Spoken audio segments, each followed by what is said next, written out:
filled with excitement, fun, and is beyond limits. But the question is, are you ready to jump? If it is a yes, then you have jumped into the world of ultimate entertainment. Welcome to YOLO 247, a place of fun, indulgence, and endless surprises. नमस्कार दर्शकों, मैं हूं ऐश्वर्या कपूर और आप देख रहे हैं मेरे साथ पूछता है भारत।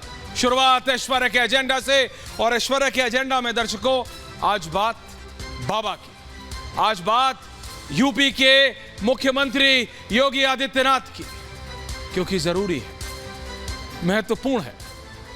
जो हो रहा है उसके बारे में बात करना और देखना और समझना बेहद जरूरी है। दर्शकों, दोस्तों, भारत वो देश है जहां महिलाओं को देवी का रूप माना जाता है, पूजा जाता है, महिलाओं की पूजा की जाती है। हमारे ग्रंथों में कहा गया है, कोई भी धर्म हो, सब जगह कहा गया है कि नारी की पूजा की जानी चाहिए, यानी महिला का सम्मान होना चाहिए। वहां और जहां महिला का सम्मान होता है वहां देवता वास करते हैं। समझ रहे हैं आप? और आपने भी देखा होगा, हमारे देश में नारियों को पूजा जाता है, देवी माना जाता है, कन्याओं के पैर तक छुए जाते हैं और उनकी पूजा की जाती है। ये जो तस्वीर आप देख रहे हैं, ये सिर्फ एक बाबा नहीं, ये उत्तर प्रदेश के मुख्यमंत्री योगी आदित्यनाथ। ये सब आपने त्योहारों में जरूर देखा होगा, लेकिन हमारे समाज का एक दूसरा रूप भी है। शर्मा, अगर वो तस्वीरें भी आप दिखाएं, क्योंकि एक तरफ ये देवी का पंडाल जहां दिखता है हाथ अपने आप जुड़ जाते हैं, लेकिन जैसे ही त्योहार निकलते हैं, जैसे जैसे समय व्यतीत होता है, पास होता है, वैसे इस देश के, चाहे पानी की दुकान हो, बस या ट्रेन का स्टेशन हो, कहीं भी हो, कुछ ऐसे लोग वहां ऐसी गिरी हुई घिनौनी हरकत करते हैं जिसमें से 99% लोग पुरुष होते हैं। सोच के भी शर्म आ जाती है, क्योंकि जो कर रहा होता है वो भी किसी का बेटा है, उसको भी जानने वाली एक मां है, वो भी किसी का भाई है, किसी का पति हो सकता है। उनका इशारा महिलाओं को नारी के अपमान की तरफ होता है। ऐसी संस्कृति वाले देश में जहां नारी का सम्मान किया जाता हो, उसका ऐसा अपमान। मन चले, महिलाओं के अपमान सिर्फ अब शब्दों तक सीमित नहीं रहते, बल्कि छोटी बच्चियों के साथ बदसलूकी, दुष्कर्म तक, जिसमें उनकी जान तक चली जाती है। यह अभी हुआ है, अभी और उत्तर प्रदेश में ही हुआ है।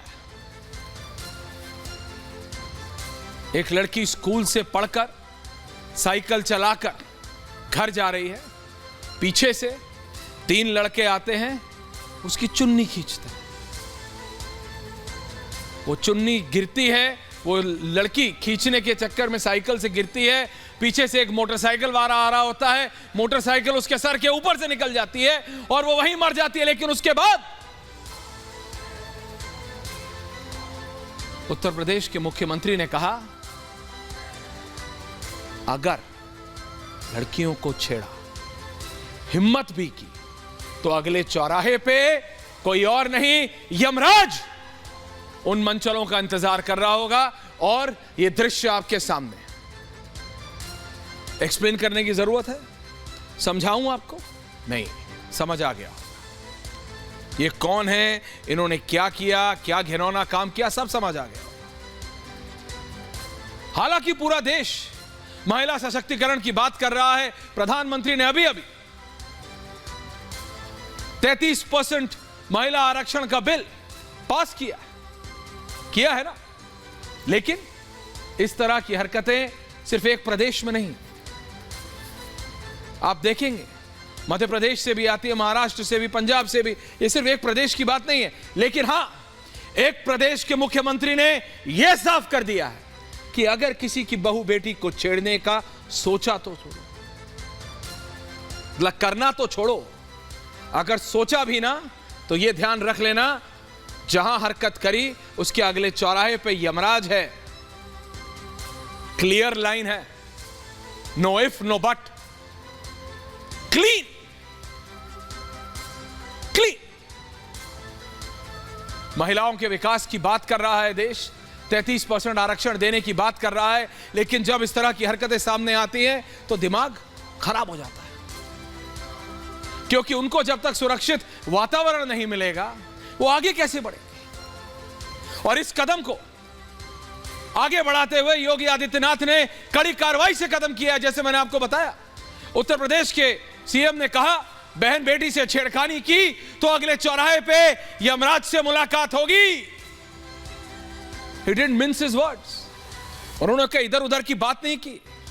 यह नहीं कहा कि लड़के हैं, गलती हो जाती है, किस जाति के थे, किस प्रदेश में हुआ, कौन से जिले में हुआ, कौन सी जाति। नहीं, किसी भी बहू बेटी, किसी भी महिला को छेड़ने की सोची भी तो यमराज से मिलने की प्लानिंग कर रहे हो, यह साफ कर दिया।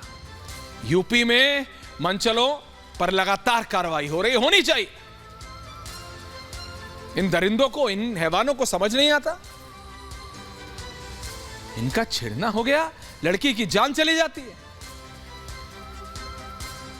और इस तरह की कार्रवाई जब तक होगी नहीं तब तक ये लोग रुकेंगे नहीं, क्योंकि आपको समझना पड़ेगा ये कोई एक दिन नहीं, इनको कई दशकों से संरक्षण मिला है। जी हां, राजनीतिक संरक्षण। और जब तक ये राजनीतिक संरक्षण इनसे पूर्णतः नहीं हट जाएगा तब तक ये लोग इसी तरह की हरकत से बाज नहीं आएंगे। इसीलिए जब बाबा ने कहा तो किसी छोटे मोटे मंत्री की हिम्मत नहीं हुई, क्योंकि ज्यादातर क्या होता है, इस तरह के दरिंदगी, वैशीपना करने वाले कहीं ना कहीं किसी ना किसी से कनेक्टेड होते हैं। मैं गलत कह रहा हूं? कोई किसी से फोन करा के एफआईआर नहीं होती, कंप्लेंट नहीं होती, लेकिन अब अगर किसी पुलिस वाले ने भी किसी मंत्री, चाहे वो किसी भी पार्टी का हो, बीजेपी, कांग्रेस, सपा, बसपा, आप कोई भी हो, उनके कहने पे भी नहीं कार्रवाई की तो फिर उनकी भी खैर नहीं, क्योंकि कोई और नहीं, प्रदेश का मुखिया कह रहा है, योगी आदित्यनाथ कह रहा है कि बर्दाश्त नहीं किया जाएगा। जो शब्द है ना यमराज, वो दिमाग में डाल ले वो लोग जो इस तरह की घिनौनी हरकत करने का सोचते भी हैं। और यह बात सिर्फ उत्तर प्रदेश तक सीमित है नहीं, क्या देश की राजधानी में नहीं होता? होता। पंजाब में, हरियाणा में, मध्य प्रदेश में, महाराष्ट्र में यह फर्क नहीं पड़ता। बीजेपी, कांग्रेस किसकी सरकार है, हर प्रदेश में होता। यह एक विकृत मानसिकता है जिसको रोकने की और राजनीतिक संरक्षण बिल्कुल हटा लेने की जरूरत है। और मैं तो कहता हूं दूसरे प्रदेशों के मुख्यमंत्रियों को भी, चाहे शिवराज चौहान हो या फिर अशोक गहलोत, भगवंत मान हो या फिर खट्टर साहब, बीजेपी हो, कांग्रेस हो, सपा हो, कोई भी हो, आम आदमी पार्टी हो, सबको फॉलो करना चाहिए। There are some decisions. देखिए, कुछ निर्णय ऐसे होते हैं जिसमें यह नहीं देखा जाता कि यह नेता कौन सी पार्टी का है, उसको इंप्लीमेंट करना चाहिए। मैं गलत कह रहा हूं तो बताइए। क्या इस तरह की मानसिकता रखने वाले लोगों के खिलाफ कड़े से कड़ी कार्रवाई नहीं होनी चाहिए? होनी चाहिए। तो इसको दलगत राजनीति से ना देखा जाए और इसके खिलाफ एक्शन लिया जाए। और जो लोग इसमें भी राजनीति देख रहे हैं, उन पर, उनकी सोच पर और उनकी राजनीति पर भी यह जनता अब कड़ी लगाम लगाएगी। इसी पे है आज पूछता है भारत, क्योंकि कई लोग कह रहे हैं बाबा का इसमें भी राजनीति है। मैं पूछता हूं कैसे, क्या राजनीति देख रहे हैं आप? इसी पे आज पूछता है भारत